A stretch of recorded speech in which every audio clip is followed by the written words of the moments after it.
democracy? Is that equitability? No. What if I told you that 99% of businesses in America were small business that did not have access to this tool, and that there was a growing disparity between economic viability of large businesses on Main Street? Where have we seen that before? Well, we've seen that before in 2020. That is when we started to highlight what I define as algorithmic inequality, meaning that those 0.01% of businesses, only a small percentage of that 0.01% has access to machine learning, artificial intelligence, and alt data. Alt data meaning alternative sources of data that come from non-traditional sources that take lots of work to be cleaned and organized to be put into a meaningful way. But those sources of data can be used to hyperpower these models, where these industries have much greater information in regards to economic upheavals even before small businesses. Does that make for a good society? Does that make for an equitable society? Does that make for free market ingenuity? So the purpose of this talk today is to talk about this growing disparity of a lack of equitable access, data, and machine learning in today's economy. So to start us off, I'm going to take a quote from John Adams.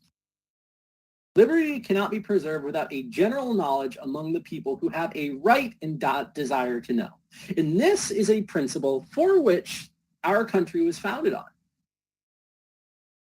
But today, what is that general knowledge? What is that information? That general knowledge is data. All information is just data. If you go back to the 1700s, information was recorded by the first data scientists, which were reporters. What was the goal of a reporter? A reporter's goal was to go out, learn something about their society, report back in an unbiased or potentially unbiased way so that that could be distributed to the masses. What was that information? That was textual data. That was spoken words. That was images, all of which are sources of data that use to hyperpower machine learning models today. And in fact, what we found out in the last 3 years was that there is this growing polarization driven by the, am I clicking things? Sorry. Driven by the COVID-19 crisis, driven by the Great Resignation. And what this caused was a greater fragmentation in our economy. We started to see that the Walmarts of the world, Amazons, were able to capitalize on this wealth of data to weather these economic perturbations by utilizing machine learning and artificial intelligence that was driven by these alternative sets of data.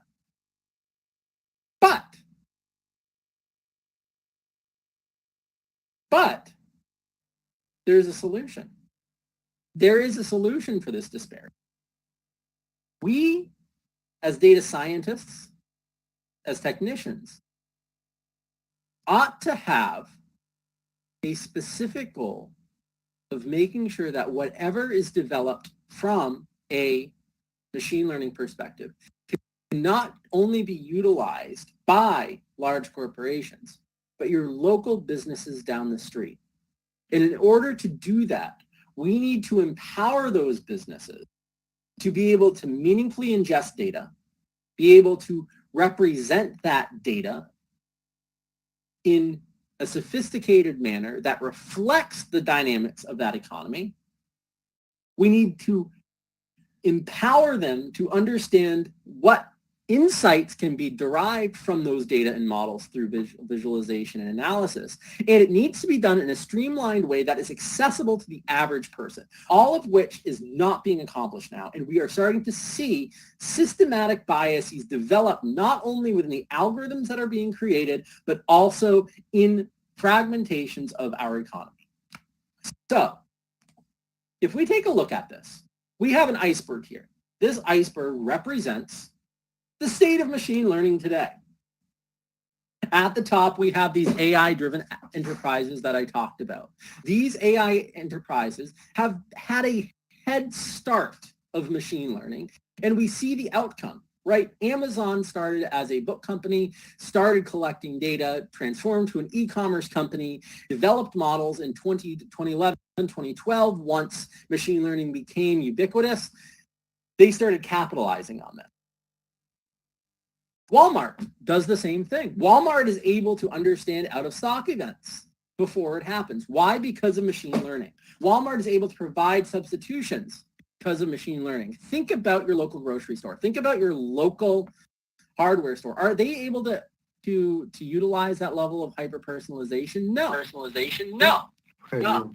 Because there is this lack of equitable access. And it's not just isolated to small or medium-sized businesses. If you take a look at large retailers, they know that data is king. They know that there is the opportunity here, but they don't know how to utilize that data. They often get tunnel vision and saying, well, we have lots of data inside. We can afford these external vendors. We can afford the opportunity to have teams to build this out, but they get tunnel vision and they hyper-focus and overfit.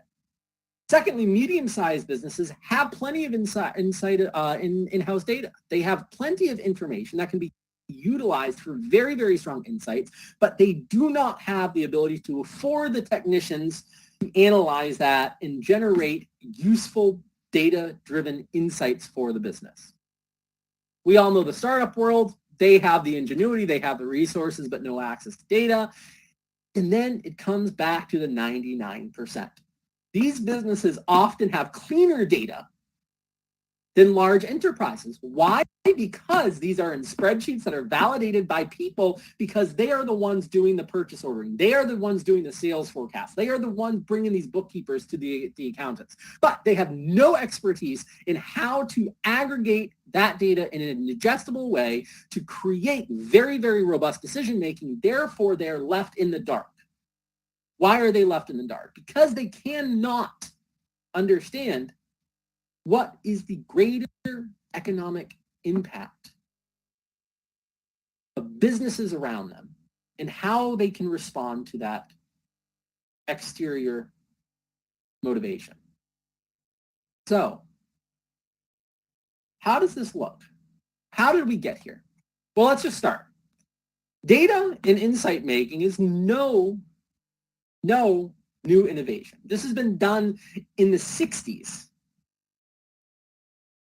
This is what the hedge funds have been doing since the Black-Scholes options equations came out in the 60s and 70s. Where did that come from? That came from Wall Street. Wall Street has had the money to be able to invest in large quantitative financial models that in the early 1990s were able to automate it. Quickly after, you had the same type of economic growth within the digital marketing agency. And so quant finance and quant advertising were able to get a head start even before the major populace had access to this thing called the internet. We see that in 95, Amazon launches, 98, Google launches, and we hit the dot-com era. It's not until 2004 where Amazon starts to beginning to utilize quote-unquote machine learning for the use of recommendations. But it takes hold quickly. People start to expect that. They are excited that, hey, Amazon is starting to know what I want before I even want it. They know when I'm going to run out of something. They can recommend a new book.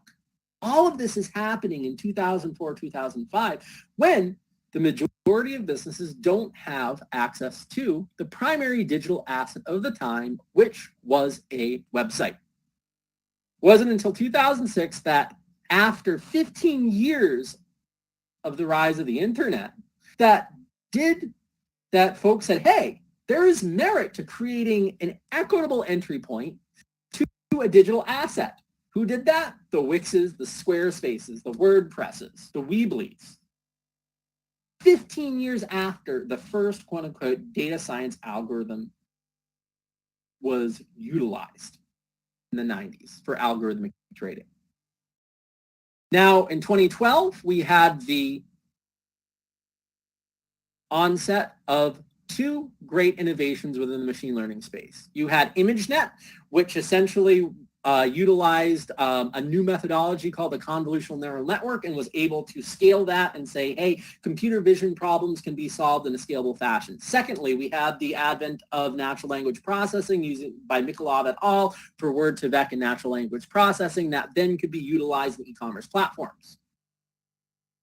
But it wasn't until 2016 or 2017 you started to see large-scale retailers utilize machine learning for data-driven decisions. And then COVID happened. What happened in COVID? Well, you started to see small businesses flock to platforms like DoorDash, like Uber Eats, to OpenTable, to understand the digital presence of an individual because they couldn't have that interpersonal connection. What happened in 2020 as well? Well, in March of 2020, you started to see oil go negative. You start to see these large-scale economic perturbations that, at the end of the day, Wall Street doesn't like. So what does Wall Street do? Well, what Wall Street does is say there's extra sources of data. I can start analyzing product availabilities. I can start analyzing social media data. I can get a head start on any type of situation well before the competition does, so I can adjust my investment strategy and win out using data. Note, who was left out again? The local businesses. They don't have the technical expertise to afford that. They don't have the literacy to understand what an LSTM or a GAN is, but they have a greater need because these are businesses that need to survive. So where are we in the timeline? Well, I said before that it was about 15 years after the advent of the internet that a digital asset became democratized. Well, 2012, hey, it's been about 10 years. What's that next digital asset to be democratized? Data. Because data is king. Data allows for robust analytics. Data allows for advanced decision-making. Data allows for artificial intelligence and machine learning algorithms to optimize business outcomes in an economically positive way if viewed correctly. How do you view that? Well, you have to view that from a local sense. You have to be able to quantify the local behaviors of an area and say, what is happening in the town of Quincy?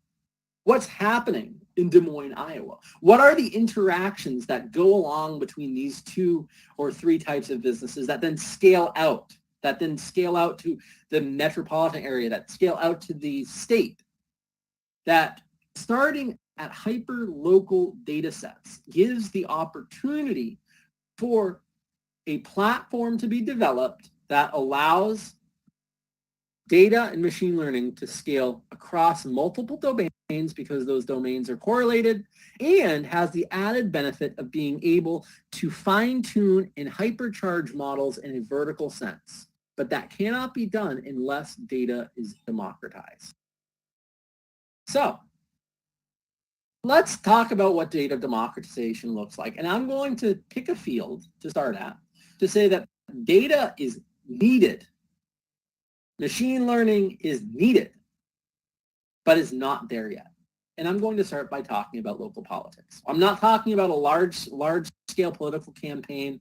I'm not talking about misinformation. I'm talking about data-driven decision-making from a local sense. So I had the opportunity to go to a political event a few weeks ago and had this interesting statement come from a candidate. It was at an open forum, and he was campaigning by saying, I am a data-driven candidate. As a data scientist, I had the question, how do you use data? Well, how do you use data? His response was, well, I send out surveys in the mail. and base my policies on the responses and my intuition. So my first question for you is that a data-driven decision if you're basing this on intuition? Probably not. The second is that data-driven decision if this was that town I was talking about, where we know that the total eligible voters is 13,000. The average voter turnout is 1,100. If you're dealing with a 10% voter turnout, how many people do you think will respond to a survey?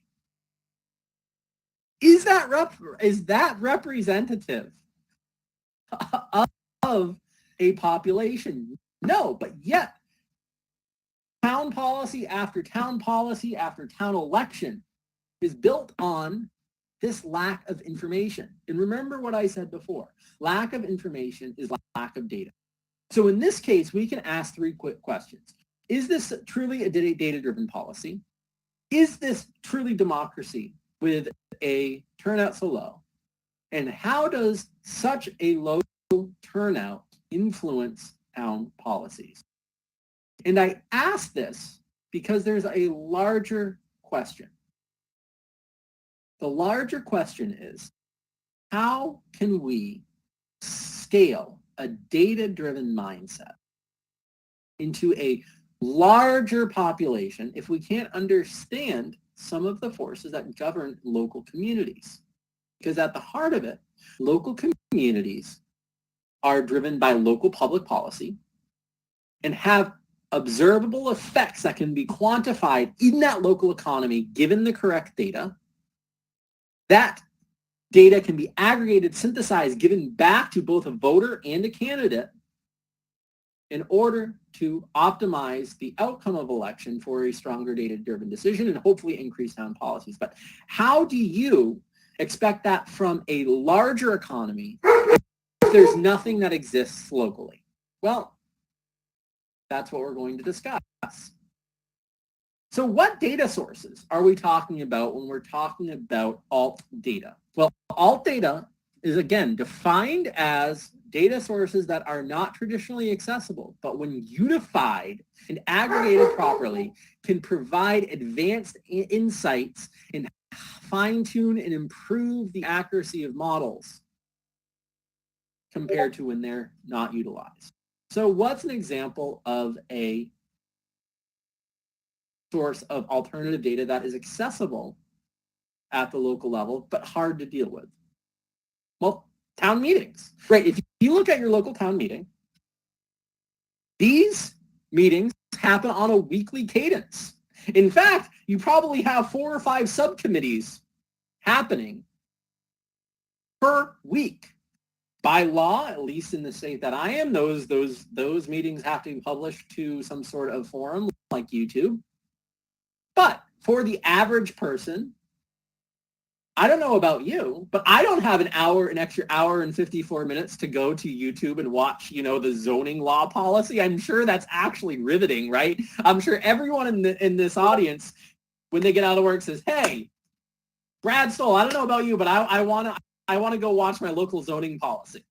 No, but that is where some of the most important town policies come from. The most important town decisions, the most important political sentiments, the most important messages that come out is all able to be synthesized in a digestible way using artificial intelligence, but not accessible. So let's pretend artificial intelligence and machine learning was not a thing. How is this relevant data accessible?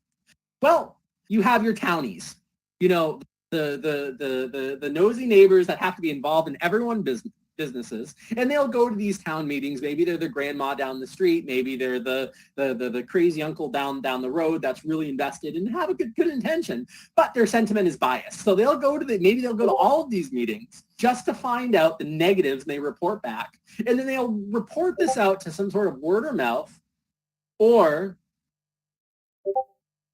a letter to the editor in a town journal or a town newspaper. Secondly, you can be a reporter, right? Those reporters will go to the high-profile events, try to write an unbiased summary in the form of a local news article, and then report on that. But how many people read a newspaper? And lastly, we have good old social media. Well, we know everyone and their brother has an opinion. They'll like to post that on social media. So there's lots of noise, but it's accessible through Twitter and Facebook. So if we synthesize these sources of external data, we say that, well, there's 4 meetings per week at roughly 2 hours per meeting. That is a lot of time that people don't have. And if we were to print out transcripts of these, this is the equivalent of 10,000 words, right? How can you synthesize this information to make a meaningful impact?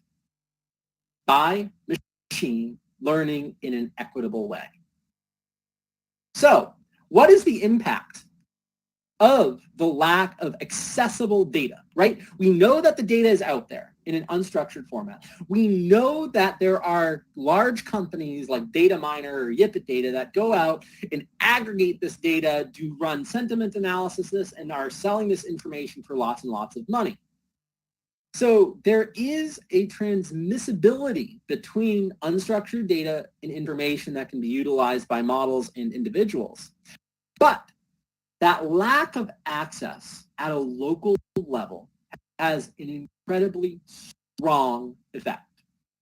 The lack of this accessible information about what are the key topics going on in a town meeting, what is the average price of a grocery store, what are the zoning laws, allow for low voter turnout, poor town policies, and ineffective campaigns.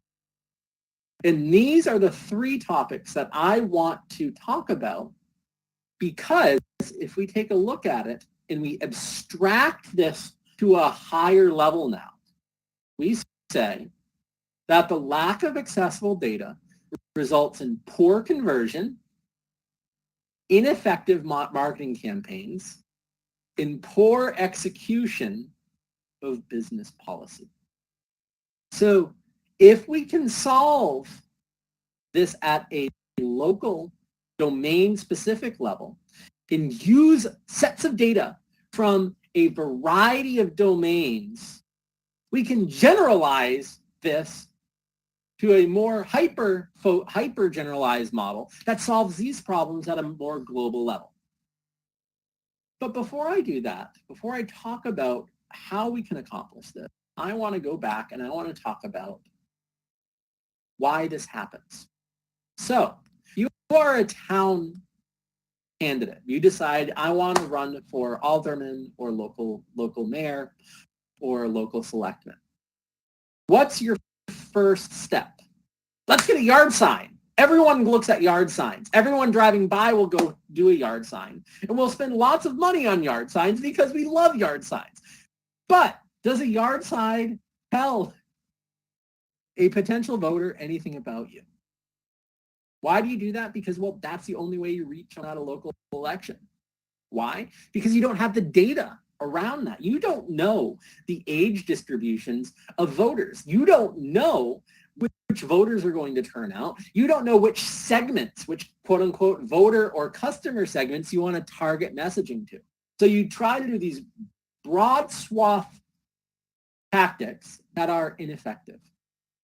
That, in turn, goes to low voter turnout. Why? Because there's no information around you as a candidate. Your goal as a candidate at this local level is say, I'm going to target those 10% that go out, and it's essentially a popularity contest. So I'll talk about what I want, and then what will happen is that I will have specific messaging that may convert some of these low voter turnouts and translate to poor town policies when I'm elected. What's an example of that poor town policy? Well, what if I told you that there was a town, and that town is having a housing crisis? Probably sounds like a lot in America, right? We're all thinking about the real estate crisis. Well, what is the driving factor of that? Sure, there is a driving factor of supply chain crisis. There's a driving factor of economic disparity. But there's also a driving factor of local town policies that are not data-driven. Because this town has an average housing price of $725,000. Why? Because for this town, if any new property were to be built on a new lot of land, you are only allowed 1 bedroom per 10,000 square feet. Does that sound like an equitable policy? Does that sound like a data-driven policy? No. So what this town's doing is, because of ineffective campaigning, because a lack of information to the voters, you have cronyism developing inside these local town councils that artificially inflate property values, that degrade the local economy, reflected in the. So our solution is to somehow create a process that we can aggregate this data in a meaningful way, that we can not only just give to candidates, we can give to voters. Think about a Bloomberg terminal for everyone. For everyone. Imagine if you could go on and say, I'm a member of this town. Here's all of the town policies. Here's my grocery prices. Here's my economic outlook. Here's my gas prices. Here's what items are going out of stock. Well, that allows you to create more sustainable and data-driven decisions. That does not exist. But you can do that for any financial market. You can go to a Bloomberg terminal and understand and ingest that data, help your hedge fund portfolio, your fund portfolio. But you can't have access to that same data that can use to optimize daily decision making. There's something fundamentally wrong there. And that's what I seek to discuss, which is the democratization of data and machine learning. Because at a global level, we can end this economic and algorithmic disparity by providing globalized access to data and machine learning. What does that look like?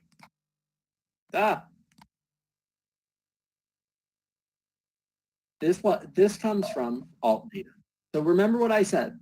Alt data is just data that comes from a disparate domain, which we can leverage in the right way for generalizable cross-domain. So let's zoom in and think about this. I'm going to talk about 4 segments that are all correlated. Cannabis and hemp, real estate, grocery, and the politics we've talked about. So we've already established that there's a lack of efficacious data going into politics. Well, let's posit another question. Let's say you are looking to become a first-time real estate investor. You have a little bit of money saved up, and you want to put that money into an investment property that might be a multifamily home that in the long run could promote global sustainability. But where do you buy? Well, you might say, I want to buy in Syracuse, New York. Well, that's a big area. Is there a tool out there that allows you to understand what areas are moving quickly versus not quickly? What about areas that have high vacancy rates versus low vacancy rates? Sure, you can go to apartments.com. Sure, you can go to Zillow and see the listings. But what happens when those listings goes away? There's useful information because there's an information there that will tell you how quickly a product is moving. That product is an apartment. From there, as an investor, you can make a data-driven decision and say, hey, here are the segments that I want to focus on. I want to focus on the areas that are high value, that have quick-moving apartments. But how can we forecast whether those are quick moving or not? Well, we go back to the politics. We look at the zoning laws. We ask the question, what is going on at the local economy? Well, also, not only do local policies affect that real estate market, cannabis and hemp does. Now, this is not a conversation on whether cannabis or hemp should be legalized. It's a fact that there is a commodity out there that serves as an economic indicator for gentrification and urbanization. Well, that information is correlated to the real estate market and also grocery prices, right? Have you ever heard of the concept of a price zone that merchandisers spend so much time on? Imagine those price zones being reflected in the real estate market because these are correlated systems. So as you start to see here, these forms of alt data, whether we're talking about vacancy rates, or local county level data for real estate markets, the growth of dispensaries, grocery prices, and political donations or political policies, all of these correlated together represent a unified system. What do you call that unified system? A local economy. And that local economy has dynamics that are correlated, that with enough data, you can create generalizable AI models that are equitable, right? Because why is AI so expensive right now? Because only a small subset of the population has access to this tool. A small population has the ability to build out these algorithms, and they go where the money is. And where the money is right now is in retail. It's in how can you sell a product better? How can you create a machine learning model that will convert more users? As opposed to asking the question, how can you make a generalizable AI model where you can do society? Because it is possible. All of these data points are correlated. So the solution to this problem is to create democratization around data ingestion, representation, visualization, and analysis. What do those each terms mean? Well, let's talk about democratization around data ingestion. Let's think about your local restaurant, right? My favorite restaurant, I go there probably 3 or 4 times a week, is this excellent Mexican street food called Billy's Taqueria. Owner's great, excellent food. But does he know SQL? Does he know what an API is? Does he know what a support vector machine is? No. All he wants to do is find a way to optimize his business. So if you say, well, hey, Adam, there's a data source out there that will tell you the average price of your wholesale meat orders and where, if they've grown or decreased, or if there is a lag in your shipping. But you have to do this API call. You have to do this SQL query. No, he will never be able to access that because he doesn't have the resources nor the knowledge. So a system has to be put in place where we bridge this gap of technical expertise to access data and democratize it, similar to that reporter going out in the 1700s and saying, I can listen, I can write, I can then transcribe, I can then tell the important information to those that need it. Well, that new information is this middleware that can translate structured and unstructured data from a queryable fashion to a seamless integration to business action. Once that data has been ingested, there needs to be a modality to allow for the representation in a meaningful way for that customer, that business, that politician to be able to say, this is the information that impacts me, here's how I can act on it. There has to be ingestible visualization. There has to be equitable access not only to the algorithms, but the output of the algorithms such that anyone of any background can utilize it and the corresponding analysis to drive their business forward. Enter what we do at Quantum Analytica. No, this is not a pitch, but this is a highlight of a solution. All of this data is available. Think about your digital footprint. Think about the amount of data that is not only generated by you, but also that is accessible on the web. Think about Reddit. Think about apartments.com. Think about Twitter. What if there is a way to ingest all of this information, organize it into a Bloomberg type terminal where the output is actionable insight based on hyper-local data, such that you can make a data-driven decision. That's the future. That is the democratization of a new digital asset, and that is not new. That is not new. Why is it not new? Because Wix did this. Wix did this in 2006. Think about how much prior to 2006 it would cost to build a website. Probably a lot, because you'd have to find a developer. Developers were expensive, and they still are. That democratization is what needs to happen, and it's doable by utilization of learning, not only in the output, but also the normalization. So what does this look like? This transforms your yard signs into a data-driven way from which you can campaign or you can target an audience.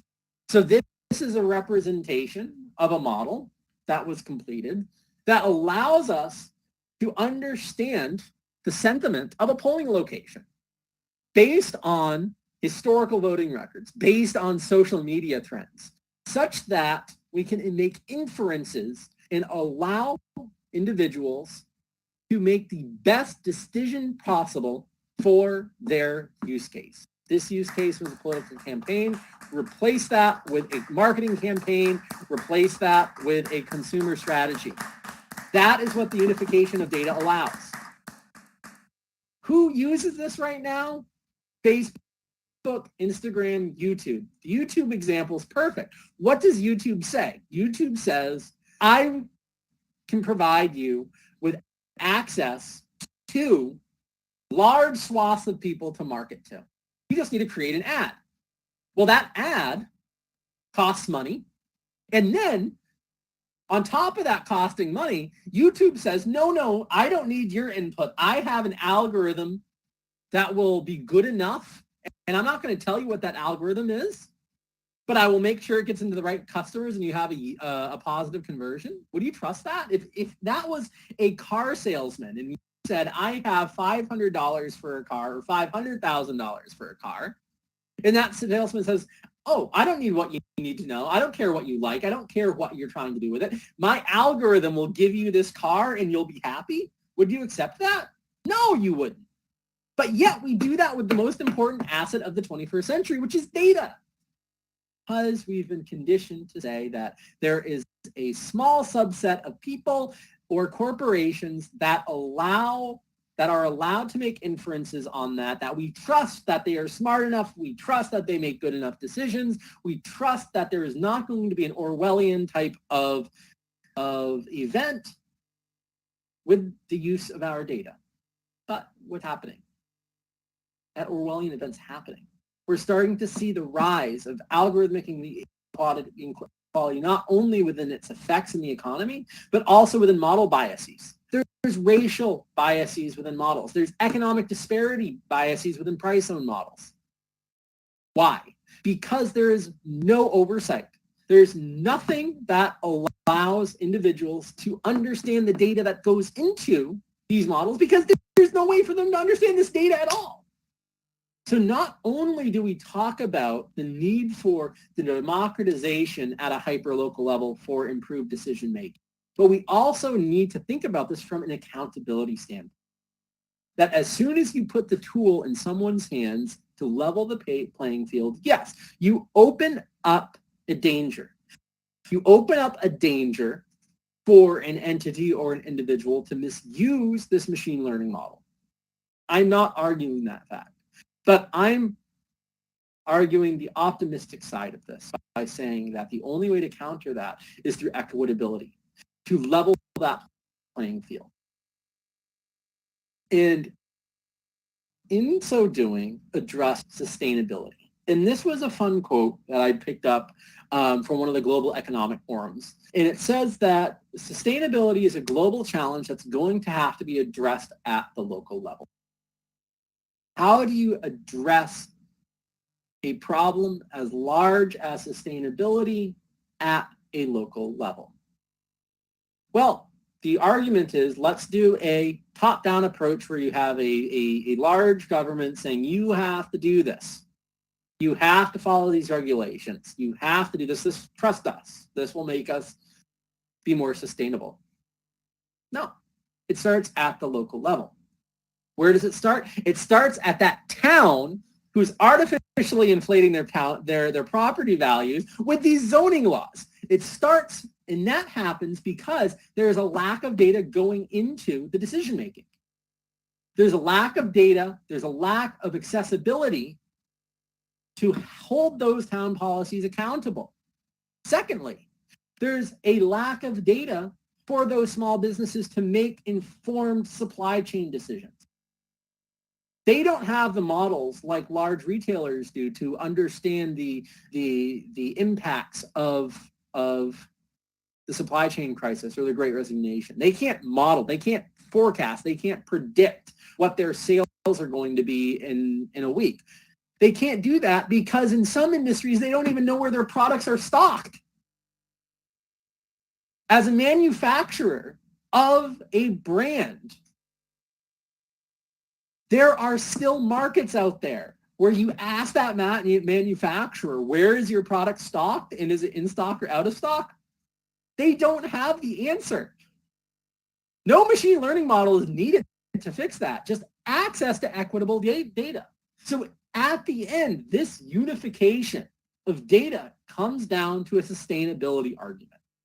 It comes down to only way we can solve a global crisis through data-driven decisions. To do that, we have to first take a step that allows these sources of data to be accessed, to be easily interpretable to the average person. From there, once that's done, you can take this organized data and apply machine learning to that data. Optimize decision-making, reduce waste. Think about how much food is wasted at your local restaurant or your local grocery store because there's a lack of understanding of when a certain product will go out of stock. So they overstock, the food goes bad. They overorder, the food goes bad. There's a waste problem there. That waste problem can be solved by machine learning. That waste problem could be better understood by asking the question to the local restaurant, do you have an understanding of when your busiest times are going to be? Sure, they might be able to guess that. They might have some sort of domain experience that says Friday at 7, yes, that's going to be my busiest time. Well, now let's talk about a seasonal change, right? Let's talk about a seasonal restaurant. That seasonal restaurant, you ask them, what are their busy times going to be? Well, that might be the 4th of July. It might be Labor Day. Well, what if there was a tool out there that could monitor booking rates between Airbnb and VRBO? That would not only be useful for the rental agencies, that not only will be useful for real estate agencies and investors to understand where they're going to be trying to put in an investment to a multifamily home or a shorter long-term rental. But it's also important for the local economy because why? Increased booking rates will put a strain on that local economy. That will cause the supply chain disruption if not accounted for properly. That will cause misuse of staffing. That will cause perturbations in the market that have not been highlighted till the COVID crisis. How did we start thinking about this democratization of data? When did we start thinking about it? I can tell you when. COVID.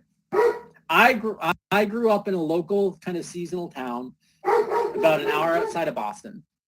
And to get out of the city, I went back to my local town. And I noticed something. I noticed that there were lots of people there. More so, it was like a summer. Why? Because it was spread out. It was away from this uncertainty of COVID. What did I also notice? All of the local restaurants were closed. But I said, what if we looked at the data? What if we looked at the search queries and started to understand when people were querying for specific restaurants?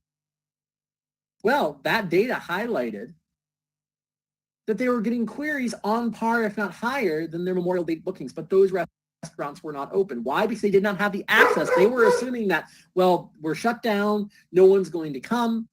But if they had access to this alternative source of data, there would not have been a strong negative economic impact. In fact, there could have been a positive one. Instead, what did they do? They went to the Grubhubs, they went to the DoorDashes, they went to the Uber Eats, hosted their menus companies online, got a large percent of their profits taken out by a percentage fee, and then hobbled along. That's a direct local impact of data democratization. So if we think about this, we can ask the question, do we trust that 0.1% of companies having access to machine learning to make good decisions for us? Or do we provide a modality for the equitable access of machine learning and artificial intelligence to a large number of people, bridge that economic disparity? That's for you to decide. But at Quantum Analytica, we know the answer. We firmly believe that equitable access to data and machine learning is the future. And that future can be good if this data is accessible and put in the hands of the people.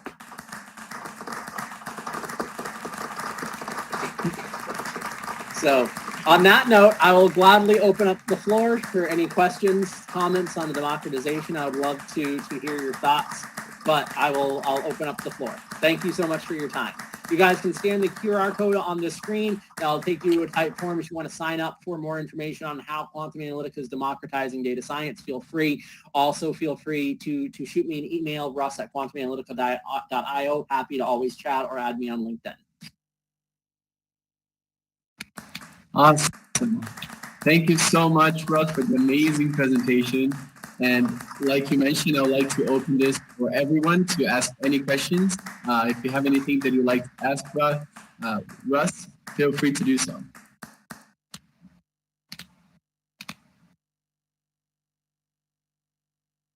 So questions. I'm sure folks must have them. And I'll also add here the website in case anyone wants to check it out afterwards. It will open up as a new tab. But okay, so since everyone wants to talk at first, I'll go ahead and start off. Russ, first off, I just really want to say that this was amazing. Like to see the thought process on the reasoning behind, which is something that already seems, obvious from far away, right? Everyone should have access to it, yes. But seeing the reasoning and all of that, it's actually mind blowing. The disparity that we have today, and the fact that this 1% is dominating the market using all of these tools that in the end, we were even talking before the presentation started, what is data, right? Who does data belong to if it is information about the general public? Could you even have IP over data, considering that it's not necessarily your information? But something that we were talking before, and I'd like to bring that topic again so everyone can hear your thoughts on it.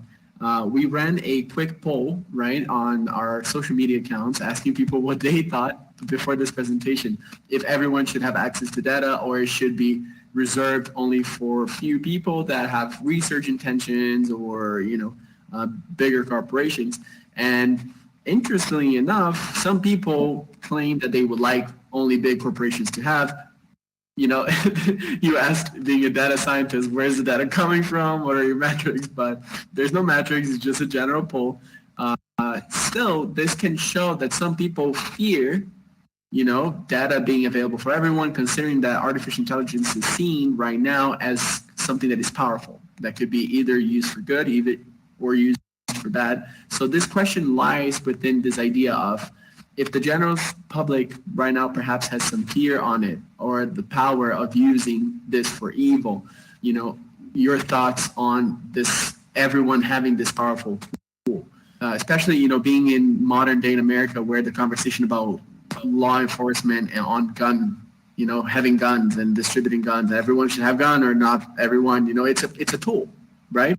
It's merely a tool. It can be used for good for evil, used for evil, right? I would like to hear your thoughts on it and explain for everyone what you graced with the light of your knowledge. Sure. Well, I think that's definitely interesting. That 20% of this poll said that they would only trust the data being in the hands of large corporations. Let me reach out to those folks and say that I can understand where you're coming from, right?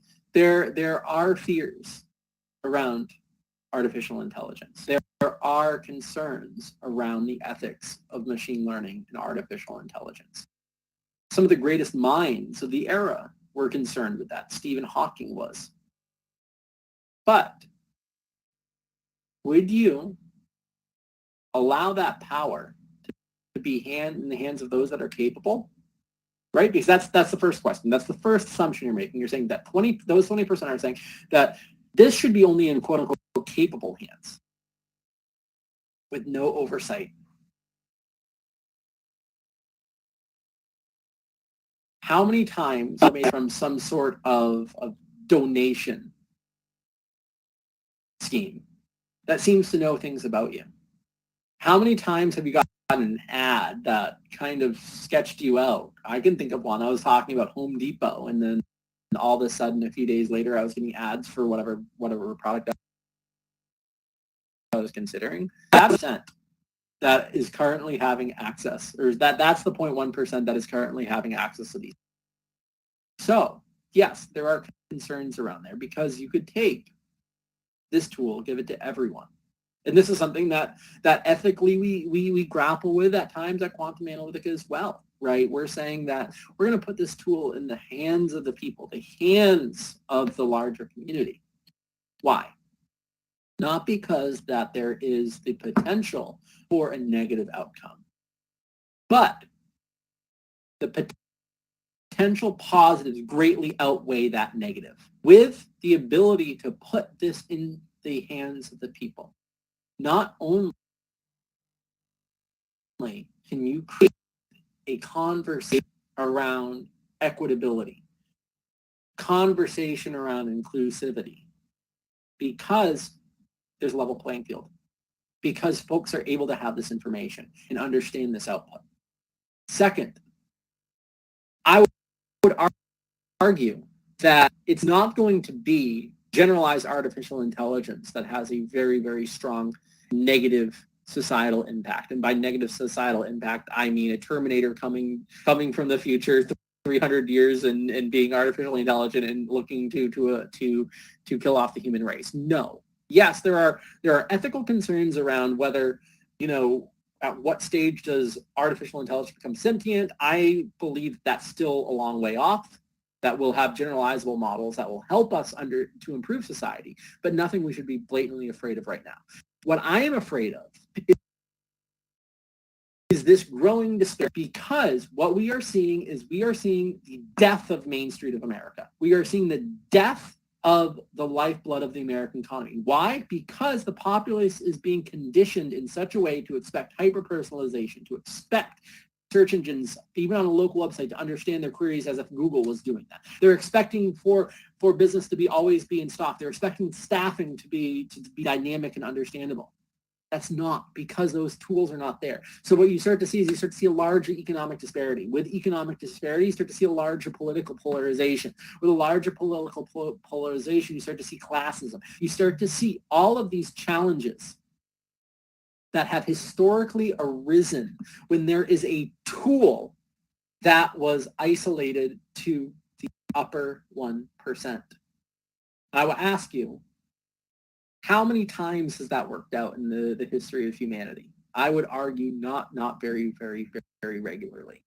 And so by putting data back into the power of the local populace, not only can you create very, very strong sustainable good, but you allow a layer of oversight, not from a regulatory standpoint, not from a governmental standpoint, but from an aware standpoint. People will start to become aware of their local policies. They'll start to become aware what data is out there. Let's face it, Pandora's box has already been opened. Our digital footprint is being accessed and sold millions of times a day, probably, right? But imagine if there is a modality out there that allows you to claim your digital footprint and begin to monetize that. Get some equitability back from that asset that's being sold that's truly yours. None of that can come into play without democratization of data. So that would be my counter argument of why data should be democratized, machine learning should be democratized, and not partitioned, held by a small set of things that will openly describe what they're doing as benevolent for society, don't worry, we don't need any oversight, because in my opinion, that has not worked out in the history of human society. And the only solution to that is to get the power of whatever tool that is causing that disparity into the hands of the larger populace.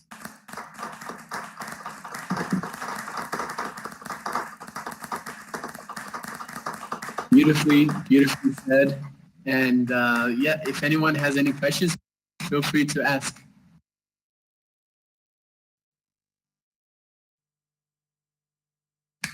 Hello. My question would be, you're doing that. What are some of the areas that you see this accessibility kind of growing? Like you described Wix being the prior example. Yep. What are ways that Quantum Analytica, or just in general, that's happening? Yeah, so I think some of the things that you've seen kind of over the last couple of years is you start to see the rise of these BI dashboards, these business intelligence dashboards. There's a whole bunch depending on your industry.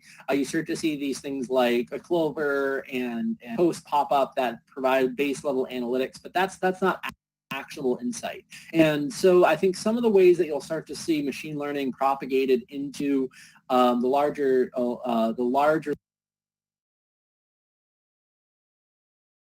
local economy data that have been shown to greatly improve and fine-tune these, say, financial time series or investment time series models or hyper-local marketing campaigns. I think where you'll start to see is that type of sophistication become kind of generalized, and that's what we're aiming to do at Quantum Analytica, is to say, okay, well, focusing on a single small business, right? They might not have enough data to supply a robust or generate a robust machine learning model, and you'll have to be dependent on alt data to make information and proxy inferences based on these observables. What you'll start to see is this unification of these hyper-local behavior in sales forecasting that can help in customer outreach. I think that's where you're going to start to see some of that stuff. There's some great work being done by Klaviyo.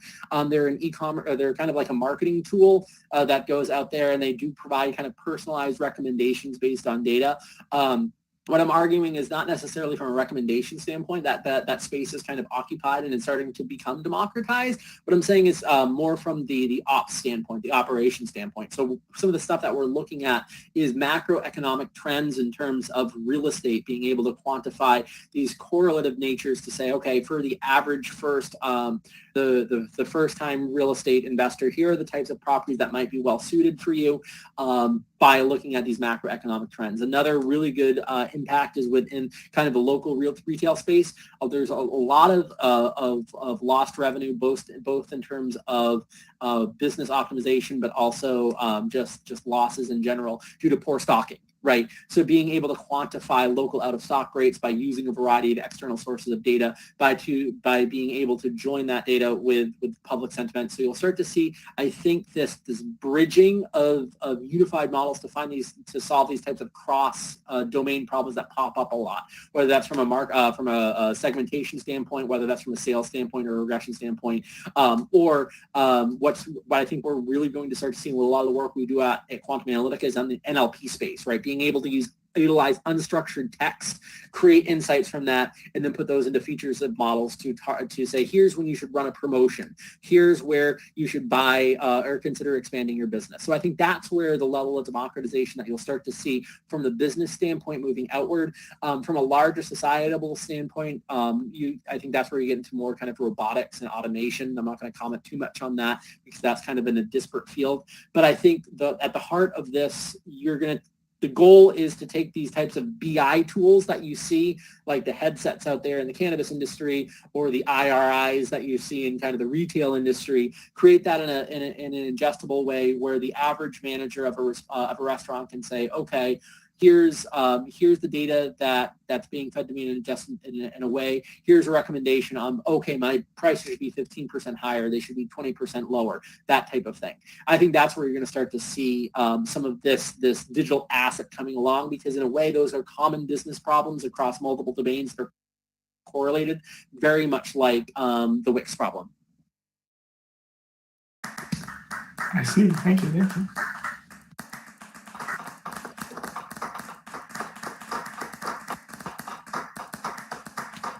Right. Does anyone have any final questions before we end the conversation?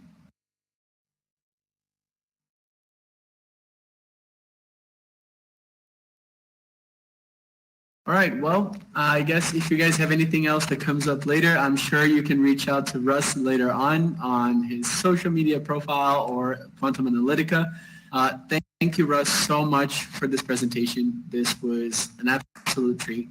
And I think this is, such an extensive topic, and you were able to, bring it into this, it was in the end a 40-minute conversation, but still it was so concise with so much valuable inputs into the need for bringing this powerful tool in the hands of the public, right? Everyone. And I hope everyone agrees with me when I say that I learned a lot, and this was very valuable. And I want to thank you very much for presenting here on the Sunken Blimp stage. So again, a round of applause for Russ Wilcox. Thank you so much. I really enjoyed it. And again, feel free to reach out. I will not do the wave anymore, but feel free to reach out on LinkedIn or social media or shoot me an email. I would love to chat further if you have any more questions. Awesome. And thank you also for everyone that joined us here today on the Sunken page. Check in for next week. We're going to be revealing our next Dive Live series. And boy, we have a real cool lineup prepared as well. It's going to be pretty sick. And we got almost 2 months worth of Dive Lives with this next topic. And I'm sure you guys are going to be excited. So come back next week, Wednesday, 7 p.m. We're going to have a big review and a big presentation, right?